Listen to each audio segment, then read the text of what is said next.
Hello! జీవితం ఒక ప్రయాణం. అది ఎప్పుడూ ఆశ్చర్యాలతో నిండి ఉంటుంది. కొన్నిసార్లు మనం ఎత్తుల్లో ఉంటాం, మరి కొన్నిసార్లు లోతుల్లో. కానీ ప్రతి అనుభవం మన జీవితానికి ఒక అర్థాన్నిస్తుంది. జీవితం ఒక నాటకం. ప్రతి ఒక్కరూ తమ తమ పాత్రల్ని పోషిస్తారు. సంతోషం అనేది ఒక ఎంపిక.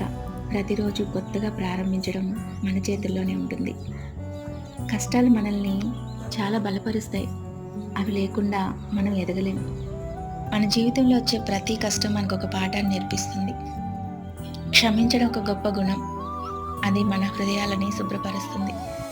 కానీ ప్రతి విషయంలో ప్రతి ఒక్కరిని క్షమించగలమా అంటే తప్పదు. జీవితం కదా, క్షమించాలి. అవతలి వ్యక్తి నుంచి మన జీవితాన్నే కోల్పోయేంత పరిస్థితి వచ్చినా కొన్ని పరిస్థితుల్లో ఏమీ జరగనట్టే ఉండాలి. క్షమించాల్సి వస్తుంది. తప్పదు. అదే కదా జీవితం అంటే. Thank you. బాయ్.